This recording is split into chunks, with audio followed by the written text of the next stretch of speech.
kwa habari jamii. Burudani na michezo unaweza kuzipata hapa. Wasa mambo vipi, mimi naitwa Oswald kutoka hapa Nyavuni TV. Ili kuwa kwanza kupata habari zetu, unaweza kubonyeza alama ya kengele, pia unaweza kudrop comment zako na ukashare na watu wengine. Hii ni habari ambayo nakuletea hivi karibuni baada ya abiria wa Kimara kulalamika kwamba tutaki CCM na hatutaki Mama Samia, na kutokana na vurugu la kugombania hasa mabasi ya mwendokasi kutokana na uchache na magari kuwa mabovu.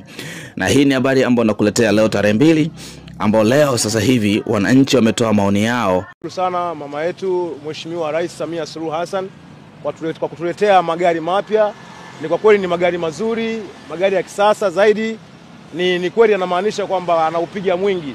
Ni kweli anamaanisha kwamba anaupiga mwingi. Na vile vile tunashukuru kwa kutupigia msasa kwa wale wafanyakazi wa mwanzo ambao walikuwa wanahujumu.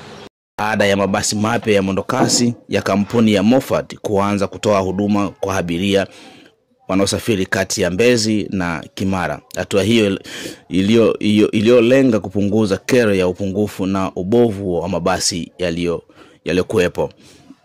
Mabasi hayo yalianza kazi rasmi asubuhi ya leo, saa chache baada ya mkuu wa mkoa wa Dar es Salaam Albert Chalamila kutangaza utekelezaji wa agizo la Waziri Mkuu Kassim Majaliwa. Mabasi ya Moffat yaliyokuwa yakihudumu njia ya Mbagala au Kilwa Road yaanze kutoa huduma barabara ya Morogoro Road ili kupunguza changamoto zinaendelea kutrend. Na hapa naweza nikapitisha video baadhi ambazo zimekuwa zikiendelea. Watu wametoa maoni yao na kufurahishwa na huduma na agizo hili la Waziri Mkuu. Bana, mimi naitwa Oswald kutoka hapa Nyavuni TV. Kwa habari mbalimbali unaweza kusubscribe pia kucomment. Asante.